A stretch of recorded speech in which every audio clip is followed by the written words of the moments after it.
Welcome to the New Little Life podcast. My name is Allison. I'm a lactation consultant, a breast pump expert, and a mom of 3 little boys.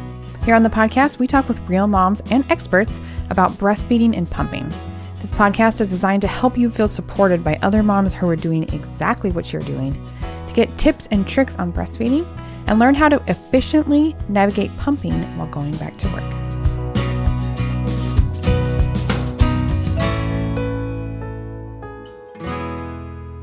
All right, here we go again. Another episode in season 2. I am loving this season. We're really focusing on working moms. So we've talked to a lot of working moms specifically about their experiences and their journeys and what has helped them. We've also talked to a couple of professionals who work with working moms or who have tips and ideas on what you can do to make your life easier. And today we have another one that's a little bit of both, which is honestly my favorite because I think so many times working moms realize how hard this is, especially when you're pumping at work and trying to manage all of the new things in your life, that often they find careers helping other moms do it. And not reinventing the wheel is one of the best things you could do for yourself. So I'm really excited to talk to Katelyn today. Both her and I have programs to help you be a working mom. Mine is Pumping for Working Moms, and we specifically focus on making pumping at work work. We like to pump faster and more efficiently and get the milk out that is already there, that you've already established by breastfeeding, and make it more efficient. And Katelyn Denning, she is a coach for busy working moms who are tired of feeling like life is just one long to-do list. As a full-time working mom of 3 young children, ages 8, 6, and 4, Katelyn understands what it's like to juggle all of the different roles and responsibilities as a mom, professional, and a woman. As a coach, she helps women feel confident in their identity as a working mom, figure out their priorities in life, and make the most of their time so they can be more present with their family, in their work, and their lives. Katelyn lives with her family in Cincinnati, Ohio, and while her me time doesn't look the same as it did before kids, she still finds time to read, garden, work out, and enjoy a hot cup of coffee. And I'm really excited to see how she does all that. Welcome to the podcast, Katelyn. Thanks so much for having me. I can't wait to talk all things working mom life and pumping at work. We were just chatting before we hit record, and we have so much in common, and we're helping like a lot of the same people. So I'm really excited to hear kind of your take on what you feel working moms need and how you help them. So why don't we just start? Can you just give us like your story? Start at the beginning. You have 3 kids. What was that like as a first-time mom in the corporate world? Yeah, I will say I definitely was one of those moms who went out on maternity leave and knew I wanted to return to work. And I tell this story a lot that my oldest, who's now 8, was not, he didn't sleep well. He was colicky, right? And I was clueless. I had no idea what I was doing. And maternity leave felt really hard. And so I was looking forward to going back to work. And I did work a corporate job. I was in kind of the ed tech software space. I returned in a sales role. I was so excited to get back to work. Felt like, oh, this is the space where I know who I am and how to do things. And I feel really confident and competent here. And I got back to work. And as I'm sure so many of your listeners probably have experienced as well, I was not the same. My life was not the same. It felt like it had completely turned upside down.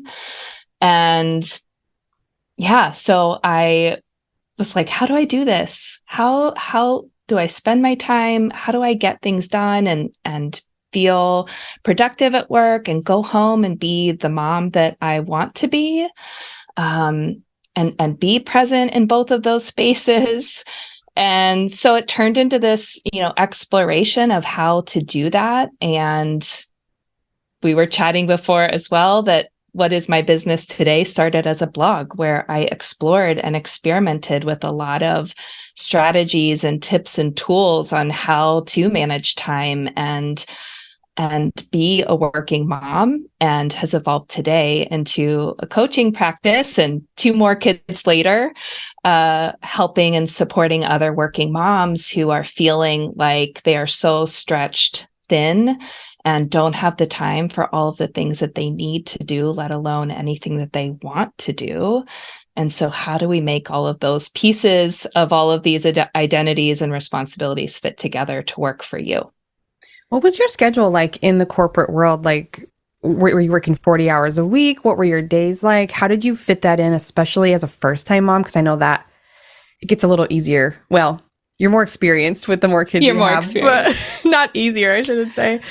But what was your work day and life like? Yeah, I worked a traditional 9 to 5. I think actually my hours were 8 to 5. And I was in the office. This was pre remote work life. I think I negotiated maybe a year in or so to work one day a week at home, which felt like such a luxury. I had a 30-minute commute on both sides. So it was a long day. And as a first-time mom, my child went to an at-home daycare, a woman in our neighborhood who watched a number of children in the neighborhood as well. And I was so fortunate to find her. But yeah, it was a long day. And I will share later if it's helpful for anyone. I can't tell you the number of times I pumped during that 30-minute commute to and from Totally. work to save myself some time at the office. It's a great idea. And having a pump that can do that, I mean, just like multitasking to the max. I love it. So, yeah. And it's funny when you say it doesn't necessarily get easier with more kids, you just have more experience. I think, with every child, I got more comfortable with just walking out of the house in the morning with my, what are they called? The pump bras. Oh, the flanges and like yeah, I would just have it all gosh, ready, and maybe a little jacket or scarf thrown over myself. But it was like, whatever, this is what I got to do. I remember the same thing as a first-time mom. Even as a nurse, I was a CLC at that point, and I had training, but still I was a little self-conscious. I don't remember why. And by the second, even third, I'm like, okay, we're just doing what we got to do. I don't really care. I wasn't ever out there nipples ablazing, but if my baby was hungry, I just would feed him. Or if I had to pump, it's just like, sorry, just going to pump. Yeah. I mean, those semi-drivers on the highway when I'm driving to work who those are the worst. Have they sit that up view so much higher and can see in your car. Just wave. Yeah. I wonder how many times they're talking about that on their radios. Like, oh, just passed another one, guys. Isn't that funny? Oh, my goodness. Was there anything you found in all three of your experiences that kind of helped you navigate pumping in the workplace a little easier? I was very fortunate. There was a colleague of mine who had a baby maybe 6 months before me. And this is where I think your program would have been so helpful, because I had so many questions about just the logistics. What do I need to pack in my pump bag? What are the little, tools or things that I should have that will make this easier for myself? And I think that's one thing. If you have anyone in your life, or you have this program that you run that teaches moms how to do that successfully, I just asked her, hey, can I come into the mom's room with you, and can you show me how you do this? That's awesome. Like from point A to point Z, what are all of the things? And of course you figure out what works for you, but to have that visual of the logistics and how this actually works was so helpful. And so anywhere that you can find that information ahead of time to set expectations, I think is key. I love that. Not very many people have someone that is doing what they're doing right now that they can ask questions to. I'm so glad that you had someone like that. Yeah, I was so lucky. Absolutely. It's cool. Sometimes I caution like people going on social media or even like finding blogs and stuff and planning everything that way, because sometimes you get one person's view, or like you said, you kind of have to figure out what works for you. So anytime you're talking with someone, if you're like, okay, that's great, it's not like gold though. Everybody does things a little bit differently. So, but you have to have some instruction. You have to have someone to help you through this. I mean, it is just not plug and play when it comes to pumping. Yes, that's such a great reminder. And I think for your work, for my work, it's just great to have examples of what is possible or how you could do things, but it's not the only way. There are a million ways. And what if you view that tip or how someone does something as a starting point? I'm going to try this and then I'm going to tweak it and I'm going to evolve and I'm going to figure out based on feedback and the data that I'm collecting as I experience this to then make changes that make it work for me. I remember that in every part of motherhood. I remember pregnant with my first one and people would tell me about their births, and especially the horror stories and stuff. And I appreciated it, but also you have to separate that and that your experience is your experience for the pregnancy, breastfeeding, postpartum, working life, how you schedule your life, what planner system you use, how you do your laundry. I mean, everything you got to kind of can make your own there. So what was it like pumping in the corporate world for you? I feel like we've talked about this, just kind of like hit on it a couple times in previous episodes, but I'd love to really dive into that. What are some of the problems that we have pumping in corporate life? I think one of the things is, depending on your culture at work, it's something that we almost feel a little embarrassed to talk about or to say anything about. Yeah, totally. Right? It's like you sneak off to wherever you pump at your workplace, or there's this misunderstanding about if you do have a mom's room, like, what are you doing there? I will never forget the time someone made a comment about how nice it would be to go in there and take naps. Oh my As if gosh. that Yes. were what I was doing. Right. Or that, yeah, I need access to a fridge, right? When you go to a hotel and there's no little fridge in your room, calling down, hey, I need a fridge. Where can I put this? Just like basic requests and asks that we can make those and we can say, this is what I need to go do. This is a need that I have.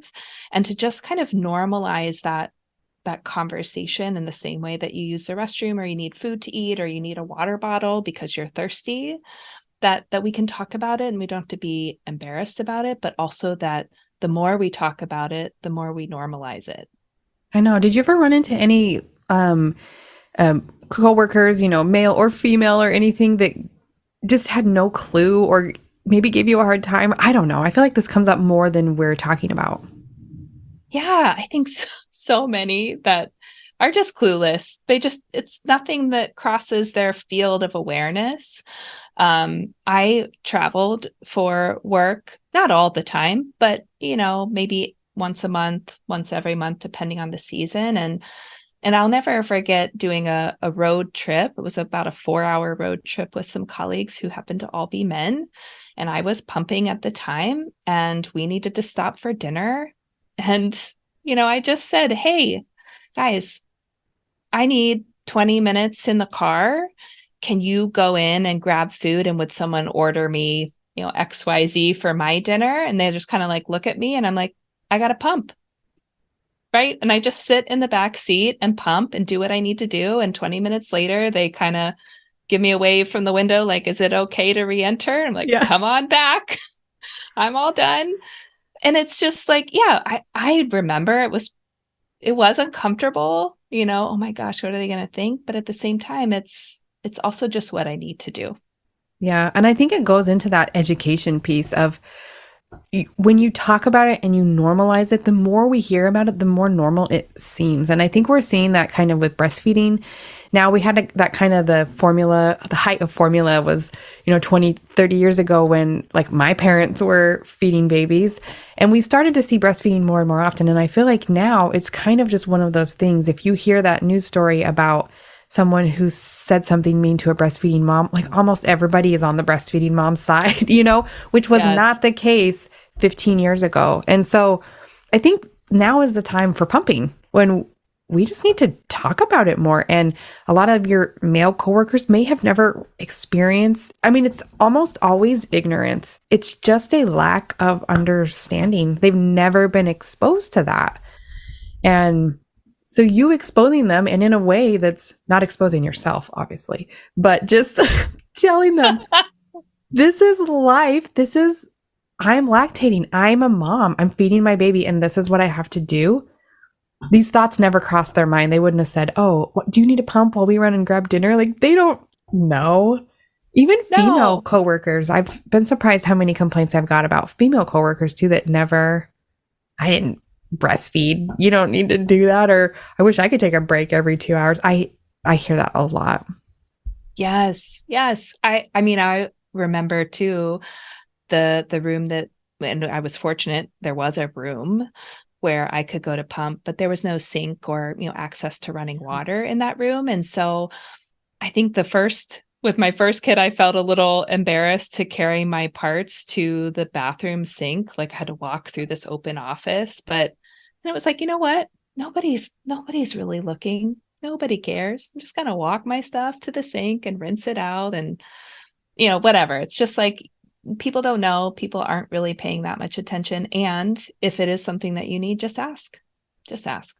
I think people are way more self-involved than we think. Like they don't really have time to be like worrying about your walking with your pump parts. Like they got their own stuff that they're thinking about. I don't know. Maybe that's just me. Yes.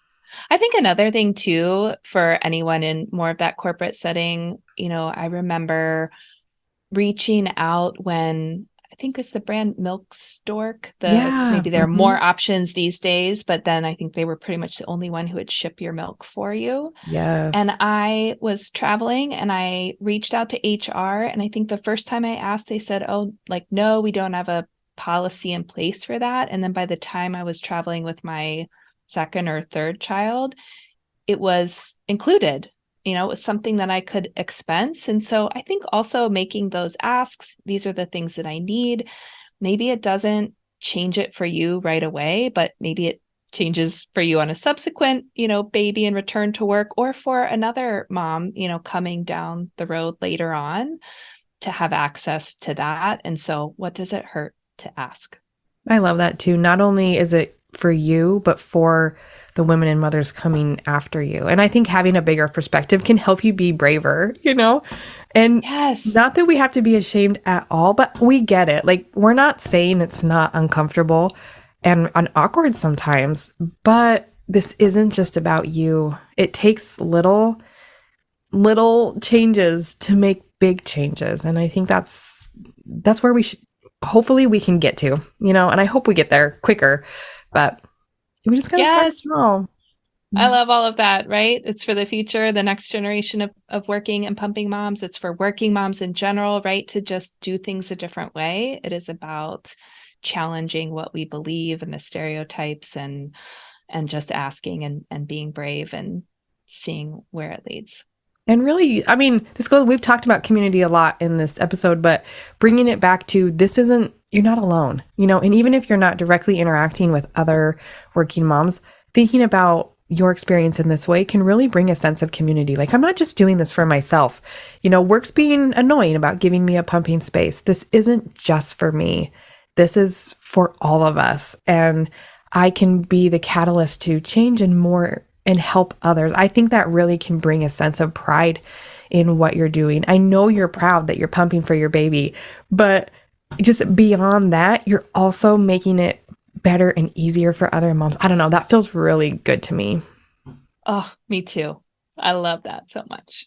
What kind of things do you help moms do inside of your coaching program? I'm curious to know a little bit more about the things you talk about in there. Yeah. Well, I think that approach that we're talking about of just seeing, right, that there are so many ways and having that sort of flexible approach to things is the backbone of everything that I do with my clients. So I work with women, working moms, through kind of let's say a phased approach.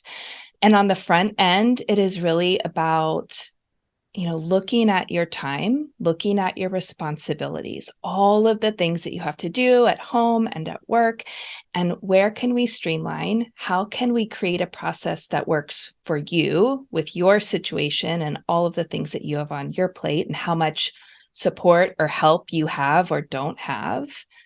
And how do we set realistic expectations? I think that is one of the biggest things with pumping, with just your day, your work day, how much you're going to get done, right? What is realistic for me to expect myself to do and what is enough? And so it's thinking about to-do lists and schedules and planning and prioritizing and making faster decisions. We spend so much time and energy thinking through things and deciding and redeciding.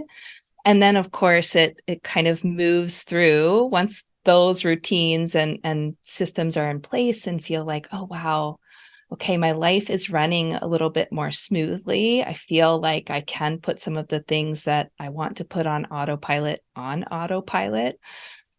Then what does that open me up for, right? What are the things that I miss doing that I used to do before kids? And I want to find small, easy ways to put that back into my life. Or, I want to spend more time one-on-one with my kids or with my partner, or on this big project or goal that I have. I built my business while working full time, and that was how I used my extra time. And so thinking, right, starting on the front end of getting everything kind of buttoned up in a way that works for you, and then expanding to, okay, what else is possible? What do I want to be doing and choosing and being intentional with my time about? I think the work-life balance is always a phrase that really throws me off because I feel like I can never get there. And I actually don't know if that's a realistic expectation, as you mentioned. But I really liked what you just said about, which I have done this recently, is I just kind of cut out everything, all these extra obligations that I had said yes to. I finished them up and did not replace it, trying to get back to this like homeostasis of, this is the minimum of what I need to be doing in my life, with the intention to put things back in that I actually want. I read in a book once, I think it was a book called Essentialism, that said something to the effect of, if you don't choose what's in your life, other people will choose it for you. And that's always really stuck with me. And I've experienced that a lot. Do you see that as well in your life and with the moms that you work with? Yes. And I think what you said too is made me think of something else that comes up a lot in coaching, is that, yeah, it's not necessarily about a balance where the scales are equal on either side, that it's always an ebb and flow, and that whatever your priorities are right now, like, they're not set in stone forever. Right. And so we can shift. And just as you went through an experience where, okay, I'm going to wrap this up and now I'm going to focus here and make these my priorities. You could go back to those things later. If you do miss them, add them back in. Right. It's all this kind of always, I don't like the word juggle because it makes me think about the work-life juggle, but right, it is always this sort of give and take and replacing and experimenting, and that priority shift. And so absolutely, but it's about, for this season, for the right now, what am I choosing? And then of course, everything else is just going to fill the empty space.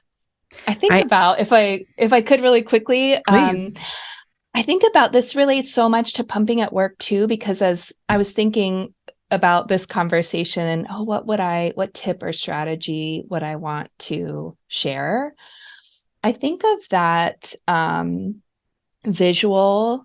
I'm sure you and your listeners know this, where you think about the jar, right? And when you just put all the little sand and pebbles in first, and then you go to try to put your big rocks in, they don't fit. Whereas if you put the big rocks in first, right, and then you put the little rocks and the pebbles and the sand, it all fits, but you have to start with the big priorities first.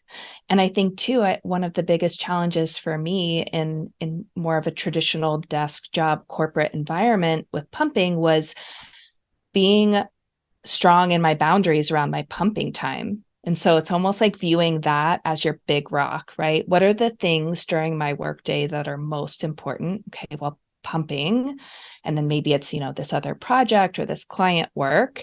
And then everything else is going to rush in and fill the extra space, but it will fill it if you don't intentionally carve out and hold the space for what is important to you right now. And pumping also isn't forever, right? It's the season that you're in right now. It's always interesting to me too to hear moms talk about what their big rocks are, to continue that analogy. For some pumping moms, it is pumping, and that's gold. And for some moms, it's not. And those pumping rocks are smaller because they, for whatever reason, have different priorities in their life. And so I think it's really important. Like, you don't have to place these labels on the big rocks just because you think you should. Like, really think through it. What are your priorities? If work and your career and your goals like that are big to you, then put those on the big rocks, you know? If giving your baby breast milk is that top thing for you, those are your big rocks. And I think it's okay to have whatever you want in your jar. And I think that's the beauty of having so many people like you and me, and we're all doing a little bit different things. If pumping is your big rocks, I'm your person. I can help you make this work. You know, if you have some other labels on the other big rocks, find someone that can help you and do your thing. What do you see in the moms you work with? What are they prioritizing in their lives? Just kind of a general idea would be great. Yeah, I love what you said so much. That's gold. Pull that out, take Good. that with you, right? Like I love that so, so much. And I think also it's not all or nothing, right? Like if pumping is a smaller rock or pebble for you, like it counts. And right, it's Yeah. all, I love that. Yeah, so bigger rocks, I think the go-to and default for most of us is being a mom Yeah. and work, right? I'm supporting working moms who love that identity and that part of their life and have drive and ambition or want to make an impact or feel really passionate about the work that they do, or they just enjoy using that part of their brain. And then I think, if we were to say everybody has maybe 3 or 4 kind of big things, I think it's for some, hobby. I tend to attract a lot of readers because I'm a big reader, right? Or like a runner or somebody who has some sort of goal there as a priority. I see others that are, prioritizing connections and friendship and having that support, right? Being in community with other people at a similar life stage of you, facing similar challenges. That's a big piece as well. Often the word fun comes up a lot with my clients, wanting to just have more fun and whatever that means for you. So maybe it is a hobby, maybe that is friendship, maybe that is dates with your partner, maybe it is trips, maybe it's just like, laughing more and having more dance parties at home or listening to music that you love or going to concerts. I think that third thing kind of, shifts for different people at different stages. Health and wellness, I think, is another big one, right? We want to have the energy to keep up with our kids and be able to do all of the things that we're doing. And so are we taking care of ourselves? Those are just some ideas or examples off the top of my head. It's so hard because I feel like there's so many big rocks that you can have in your life. And most of the ones you just said, except for the super extroverted ones, because I do tend to be more introverted, resonate with me. And I'm like, how do I fit all of these big rocks in my life? I mean, how many priority is a singular word. Priorities is probably not like the best, but how many of these things can you realistically fit in your life as a working mom? Well, what's interesting about your question too is what if let's take health let's take health and wellness or movement or exercise, right? As say that's a priority you really want to focus on. Your days and your schedule are already really full with work and parenting and just general household responsibilities and chores, the not so fun side of adulting, right? There will be a season where incorporating movement or, if you want to change, drink more water or take vitamins or whatever your thing is, where that will feel like a big rock priority because it takes energy and focus and intention to, get up and work out or go to that class that you want to take or go for a walk. But if you incorporate it in a way that fits, that feels doable, what if that eventually becomes just a part of your days or your weeks and how you do life and who you are, so that, yes, it's a priority, but it doesn't take the energy of like a new thing that you're trying to establish and build. So I have a client, for example, who wanted to get back into running because it makes her feel alive, right? It's like that thing that she does just for her and does a lot of trail running. And at first, training for that first race, it did take a lot of effort to, fit that into her schedule and get out the door. But the more she did it, she would go, for anyone curious, I love the behind the scenes logistics. She would go at lunch. So she works from Oh, home, cool. Yeah. right? Takes her kids to daycare and school, and then, right, would throw on her running clothes and go on out at lunch, come back, clean up from the neck up, right? So she could do her calls in the afternoon and look presentable. And soon that just became a part of the rhythm of her days. And sure, there were days where she would have to skip it because something got put on her calendar, but for the majority of the time, this was her time. And so it took less effort. She ran her first race, right? She got back out and it was like, oh my God, I love this. I feel so good. And now she's shifting her focus to other things, right? She's thinking about her marriage. She's thinking about her friendships and community that she's building, because running is just now a part of what she does. I love that, kind of putting it more on the brain space part of it, and that some of these big brain space tasks and priorities in your life can become smaller. I think drinking water is a perfect one. If you are not drinking water and you're trying to focus on that, that's a big brain space thing, although it's a little thing. Eventually it will just become part of your life and move down. It's still a priority. It's still in there. Like, it's good, but we have bigger things to think about with our brain now. And we don't have to give up. We don't have to always trade out the big rocks for other big rocks. They can kind of come smaller and still be in our lives. I love that. Yeah, that's such a great distinction. If your priority is something that you spend time doing, right? Like if you drink water, you're taking action. You're showing that drinking water is a priority for me, but it doesn't, like you said, it doesn't take up energy and brain space, and it can just shrink. So good. This analogy is working for us. I know Let's we're go just going to with like keep going with it because I'm loving it. But I think the thing that I struggle with most as a working mom are the should rocks. Like the ones that are just the shoulds, like I should be doing that. I should be doing that. Maybe not necessarily because I want to or I love it. And maybe not even because I have to, but just because I should. And I think that's an area that I personally struggle with, is really looking at something. Does this have to be done? Do I want to do this? Why am I doing this? Yeah. I mean, you're not alone. No, I hope Everybody, not. myself included, we all have those. And yeah, all you can do is notice that, right? And ask yourself if that's really true, right? Is it? Should I be doing this? Says who? Says who? And a lot of times we do end up trying to do the thing, and also not being wrong for that, and just noticing on the back end, right? Did I enjoy that? Do I want to do that again? Now I know. Is there anything that you find that moms tend to pull back on because they now have more priorities than they used to? When you have a baby, your life just quadruples in things that you're required to do. Is there anything that you're seeing a lot that just kind of has to go to the wayside a little bit? I'm kind of hoping that you say housework, because that's my thing that usually gets thrown to the end of the pile.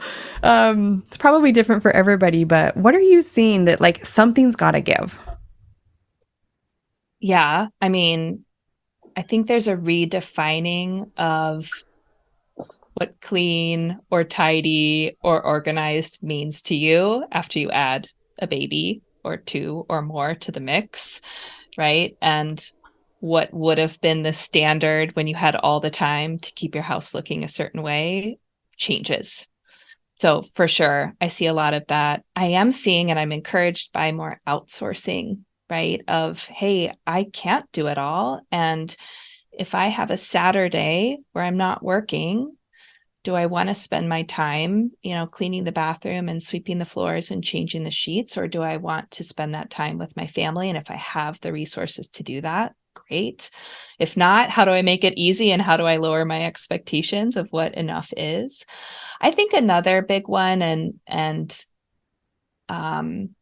makes me a little sad, but I experienced this myself, and I don't know about you, is, pulling back a little bit on some of the community, friendship, social aspect that maybe was a priority or something you just had more time for before kids. And I think, one of the things that I talk a lot about with my clients are, how are the ways that you can still stay connected that don't require, right, this huge effort to leave the house and figure out how to do that. But I think those are the two that come to mind for me.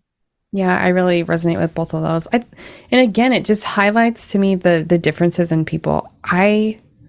As an introvert, I don't really have a huge social need. So dropping that part of my life actually was not a big deal for me. But there are other moms, especially with young kids, that really struggle with that. And if you need social interaction and connecting with people and being out to energize you, you got to find a way to do it. And I think it's harder for moms like that because having a baby does kind of force you to be home and in the depths of baby needs a lot more. And I think that can be harder for someone that does need those social interactions to stay happy, Yeah. And so for someone like that, right, it's letting go of something else, choosing that, maybe the hobby piece or the workout piece, or I don't know, whatever the other options are, maybe those go before you let go of having a social outlet and friendships. You mentioned something else about just being in the season that you're in. And someone told me that early on, and I've remembered that I don't always love the season that I'm in, but just recognizing that life does kind of ebb and flow like that.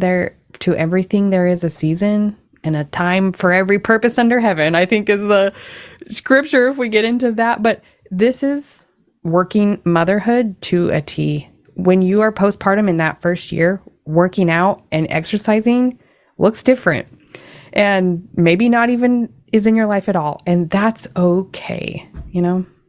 Yes.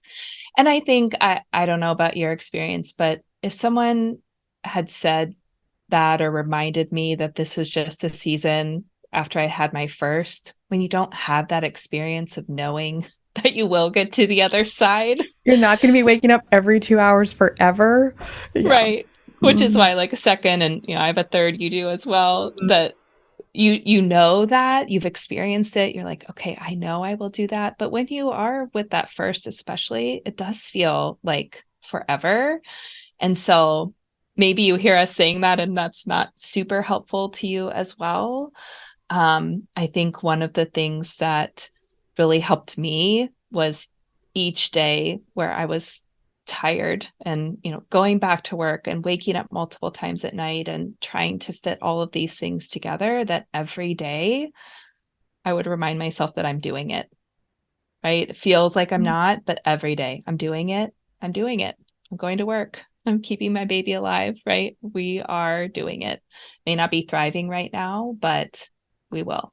We will again. Yeah, it's hard. Like that's why jobs like mine and yours exist, is because this is hard. And once you're in it, once you've been through it, you realize how difficult that is. And I don't want to speak for you, but my heart goes out to these moms. I've been there and I remember how hard that was, and I want to make it easier. And I think that's why a lot of people like you and me end up in jobs like this, that like we invented because it wasn't there when we had it and we wanted it. I would actually love to know more about what you specifically do in your business and how you support working moms. Yeah. I coach and I work with working moms in actually a few different ways, just depending on where you are, what you're looking for. I do one-on-one programs. So similar to therapy, if anyone is familiar with therapy, where you are It's your life, it's your experience, it's your challenges. We work together with clients who do that for 6 months. And so really transitioning through whatever stage of working mom life you're in, from just returning to work all the way to, wow, I've been doing this for years and I can't believe it's still not working for me. I run a group program also, probably a little bit some similarities to your program, Pumping for Working Moms, but it is cohort based, and it is the foundational skills that I use, that my private clients use, with that sort of strategy piece, the front end of figuring out how you manage your responsibilities and plan for your time and choose those big rocks and choose them in a faster, more flexible way, right? Knowing that everything is changeable. And so that program is actually called Beyond Balance. We were talking about work-life balance earlier. I think we move beyond that word and, right, Thank you. choosing that in terms of your time and how you spend that. And then I also offer something I call a planning intensive. So if you just want to come and geek out about like time and to-do lists and planning and scheduling, whether that's for work or for home, how do I make progress on a huge project? I do those sessions, which are 90 minutes and just a lot of fun, a ton of decisions, and a great kind of intro into coaching as well. That sounds really fun. Actually, I might pop on and do one of those because that sounds fun. I I always love like it. new ideas and just, I don't know. I get stuck in my rut and sometimes it's working and sometimes I'm just bored. And I'm like, I kind of want to like try something new and see if it works better, you know? Yeah, I love that. It's like, it's just constant experimentation, right? The number of iterations and ways that I do my life and manage the back end of my work and my household, like it's changed so many times. And I love that. Yeah, it's funny. I think there's a lot of value in community because I think being a working mom, like you said, that one thing that usually goes quickly is that social and interactions, like normal interactions that aren't work or with an infant or with your partner or whatever. So I think having a little space where you can be with people that are kind of going through the same thing, like nobody really has time to like do the beginning friendships and like you're all just like there to jump in, like no business working moms. We're similar, we're friends, like let's do this. And those are the kind of communities and spaces that I like to be in. Just people that really understand me and what I'm doing. Yeah. Yeah. Like we get it. We're right there with you. Isn't that funny how that works? I Mm-hmm. love it. Well, as we kind of wrap up here, I would love just to kind of know anything that's on your mind that you think could help working moms. I mean, we're talking specifically, this whole season of my podcast is geared toward working moms. Anything that could maybe just help them or something they could try in their lives, just maybe a new idea to just kind of make things flow a little bit easier. Mm.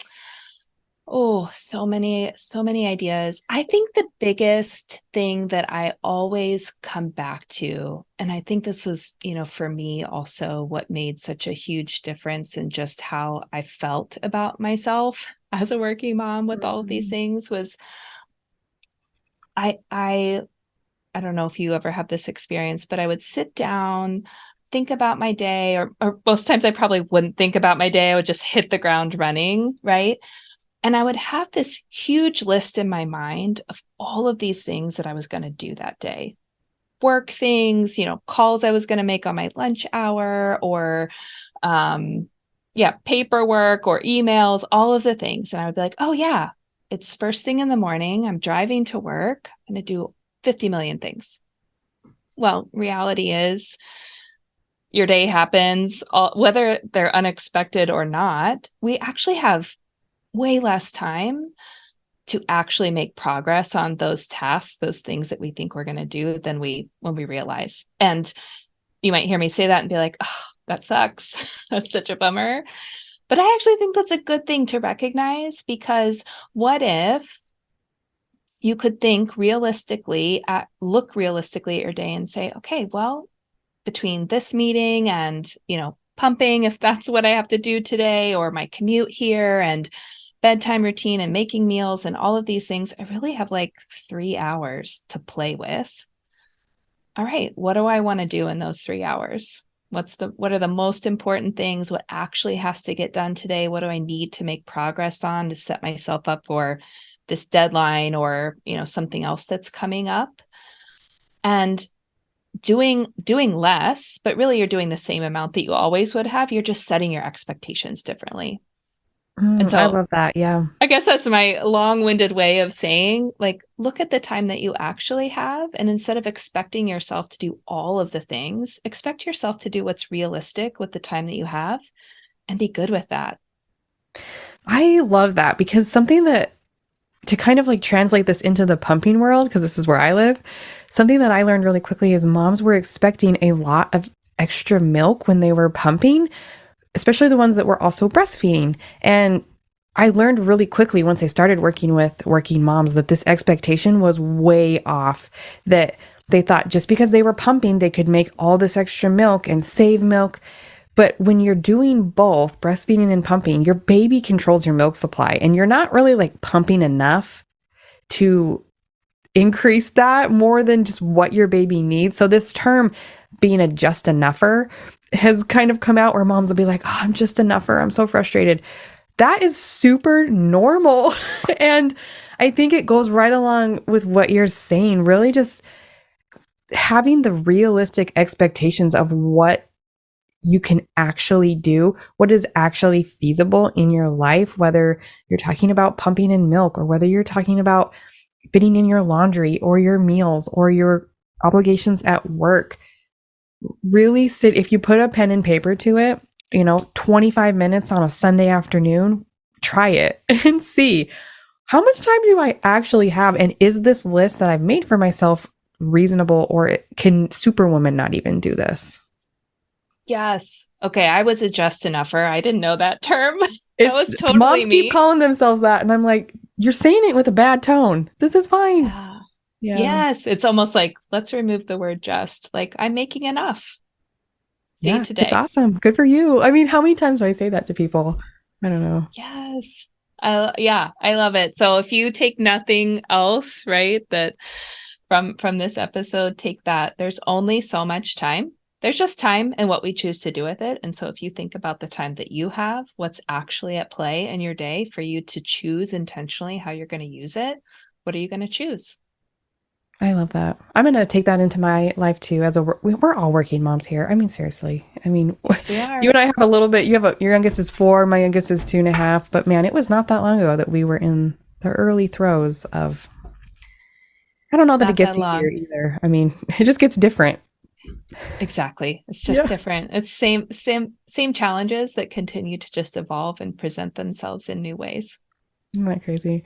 Well, I'm going to put links for both mine and Katelyn's program down there. I think, anyone listening to this podcast can probably resonate really well with at least one of those. It covers a lot of area. So you can connect with either one of us down there. We would love to chat more with you.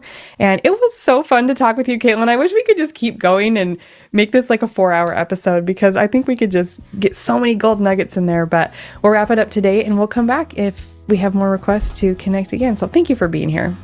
Thank you so much for having me. Let's do it again. Awesome. Bye.